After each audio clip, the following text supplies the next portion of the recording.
Why Walt Disney, the great Walt Disney, would be absolutely ashamed of what has happened today to his once great Magic Kingdom. Get that fucking trash out of your life. You have legacies to build. We grew that business from 3.4 million to 17.1. Horsepower, not horse shit. You want to be the parent that's an ally. They don't need another fucking friend. Not everybody's cup of whiskey. Toughest advice for the toughest businessman. Be relentless. Michael McLean, nobullbook.com, badassletter.com. Just walking the golf course here. Check out these brand new shirts. I just got these. I brought these. These are long sleeve. So badass on the front, be relentless on the back. I don't really sell these. If you want them, they're $75 plus shipping, $75. Email Leanne. I get requests for these. It's a special material for walking and training and working out. They're awesome. They're what I wear every single day that I walk. $75 plus shipping. Don't bother Leanne if she's doing you a favor. You can email her if you're interested in one of these shirts. I'll get requests. Leanne at badassmillionaire.com. That's Leanne at badassmillionaire.com. They're $75. They're what I use. They're what I use. I don't sell them to anybody. These are the long sleeve ones too, which are the best for walking and running and all that other stuff. So I got a suitcase full of them here in Florida. So Walt Disney, if you've studied Disney at all, if you've studied Walt Disney, you understand that Walt was a total 1% badass millionaire. Nobody did it better than Walt. World Building 101. The man took a swamp here in Orlando and he bought the property and he built the happiest place on earth. And the ultimate world builder. We had a lot of fun yesterday at Disney. My daughter Emery loved it. We went to Animal Kingdom, and my niece, who's never been anywhere in the United States other than New York State, it opened her eyes. Even though she's 22, it's just it's amazing to share things with kids and family that deserve experiences. So this hotel too, the Marriott World Center, is a nice spot. Russell Brunson's seminar, Funnel Hacking Live, is here tomorrow. I spend all day tomorrow with Dan Kennedy, having dinner on Tuesday night with Dan, and then on Wednesday, Thursday, Friday is Funnel Hacking Live. So I'll share with you what I'm learning. I go to two seminars per year every 6 months. And this is a big one. I'm looking forward to that full day with Dan. I'm looking forward to dinner with Dan on Tuesday. I haven't seen Dan in a few years. And, Walt Disney, back to my story of Walt Disney, is why Walt would be so bitterly disappointed, besides the fact that the company is bleeding money, especially on the movie side of things. In full disclosure, I was an investor in Disney for years, and I took all of my money out of Disney 2.5 years ago. Because I saw what was happening at the CEO level. As soon as the CEO, who's a marketing salesperson, is replaced by a bean counter, then I just run out of those companies as an investor.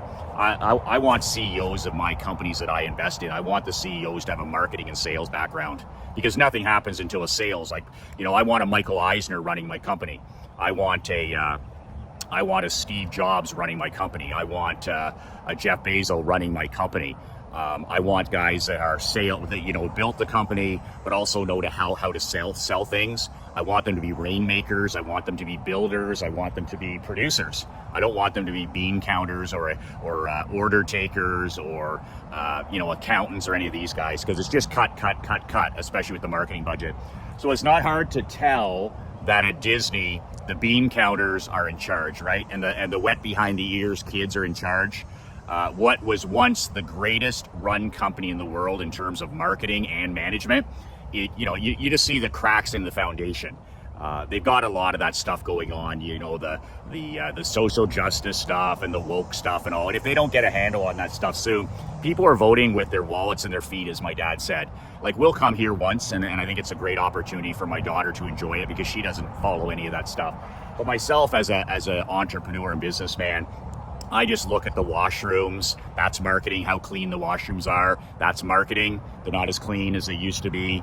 I look at the trash on the ground. There never used to be a piece of gum or a piece of paper. There's cracks in that foundation. You know, trash on the ground is marketing, right? One way or the other.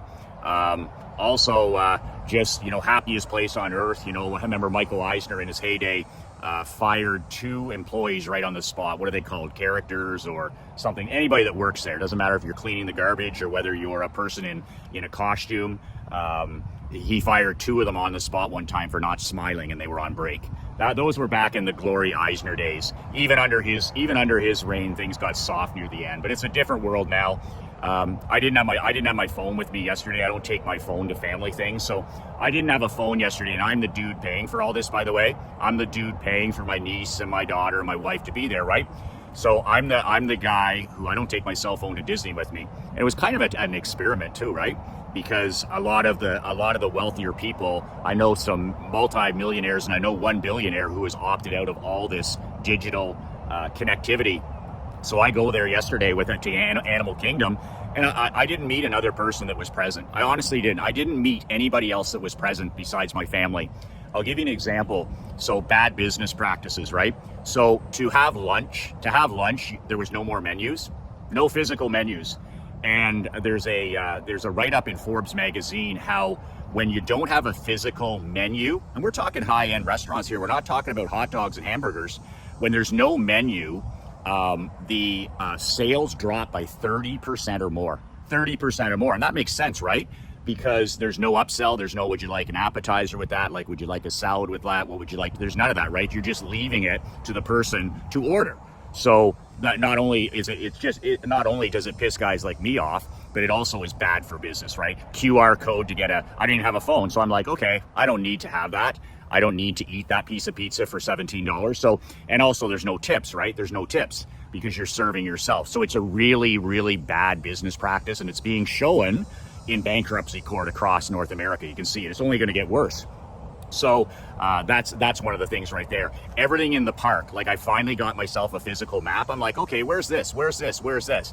And everything is on your phone, right? Telling you where to go. So people are completely head down in the Magic Kingdom from the time they walk in to the time they walk out.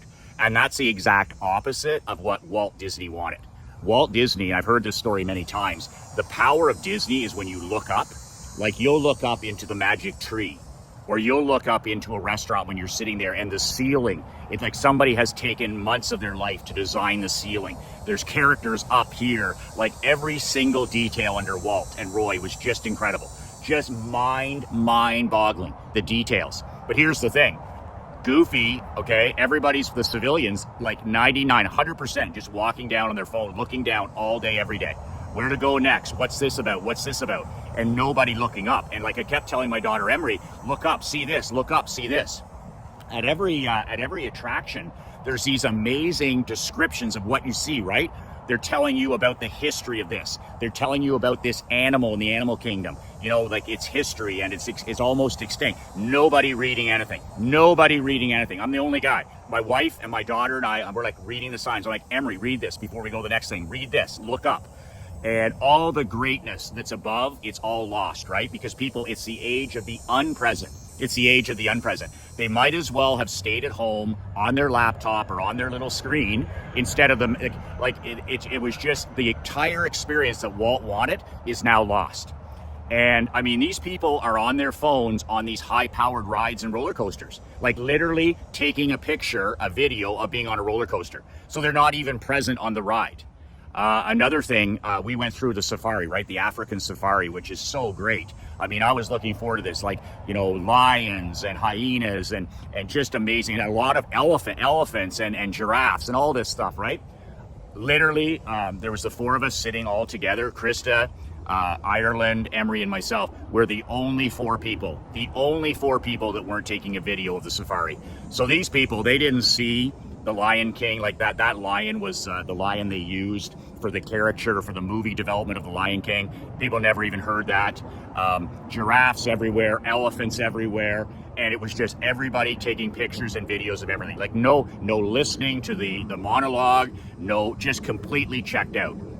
And you know, I prefer to experience things in my own mind's eye.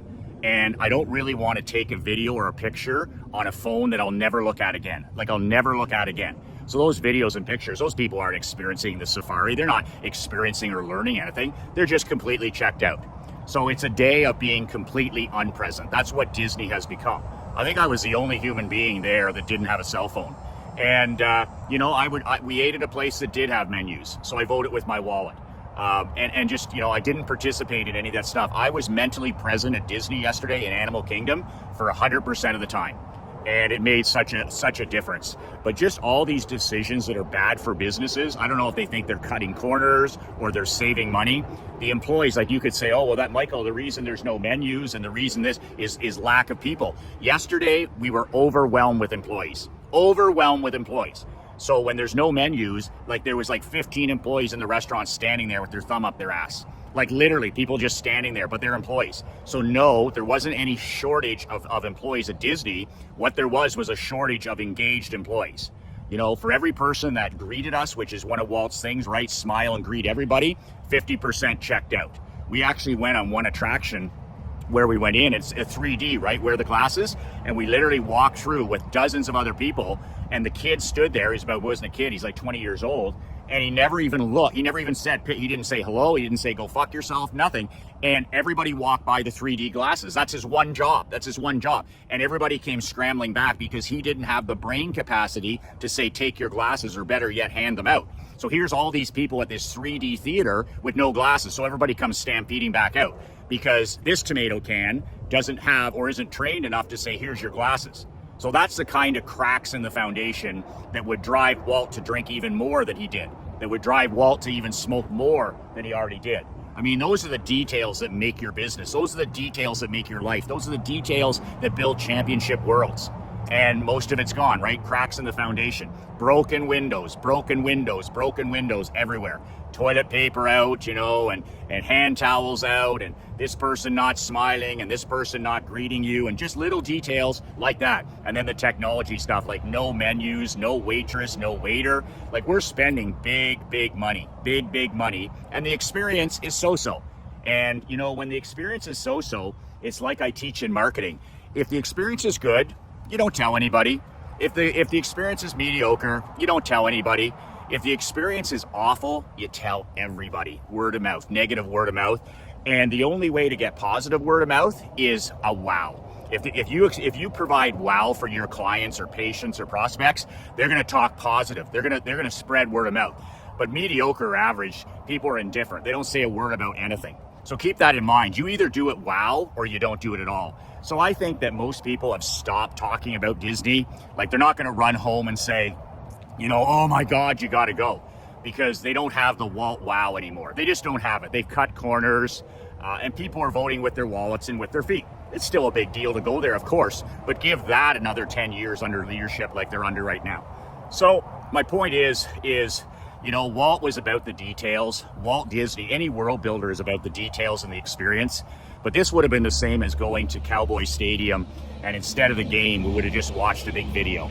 And I wouldn't have been able to get a hot dog or a drink or anything without, you know, scanning this and QR coding this. And there just wasn't that experience. And this driving us back onto our phones, I mean, that's the ultimate. I mean, I'm just not for that type of mental slavery. There's no way I'm going to participate in that. So anyway, just wanted to give you that book report, my report from the trenches. Keep in mind, guys, that opportunity is knocking in the next 3 years like never before. Like never before.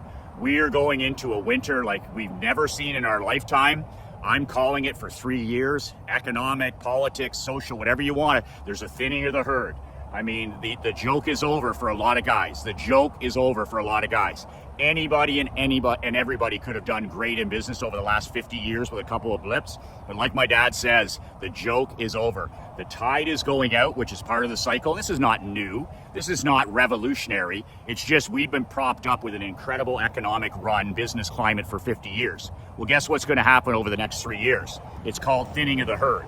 If you want the ultimate life preserver and you don't want to be a victim, you don't want to be one of these millions and millions of small business casualties, they're walking men right off a cliff. They're walking right off a cliff. They're on the way right now.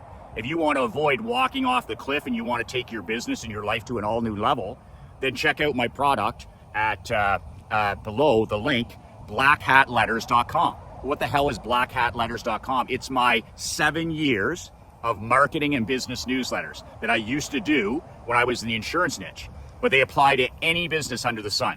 And there's 40 plus of them there. Guys paid $4,000 over 7 years for all of those physical newsletters. It's a physical product, and I ship it to your doorstep, and there's a nice discount for newsletter subscribers. blackhatletters.com. And you got to get weaponized here for the next 3 years. You got to weaponize your mind, you got to weaponize your body, you got to weaponize your thinking, your soul, your mentality, everything, so that you can use these 3 years of thinning of the herd to take your life and your business from ordinary to extraordinary. It's going to be so great, because just look around at what everybody else is doing. I just looked around at Walt Disney and looked at what everybody was doing, and I did the exact opposite. When I was in the airport yesterday, I just looked around at what everybody was doing, and I did the exact opposite. And I thrived in both environments. So the same is true here. Just look around at what everybody's going to do over the next 3 years and do the exact opposite. blackhatletters.com is looking around and doing the exact opposite.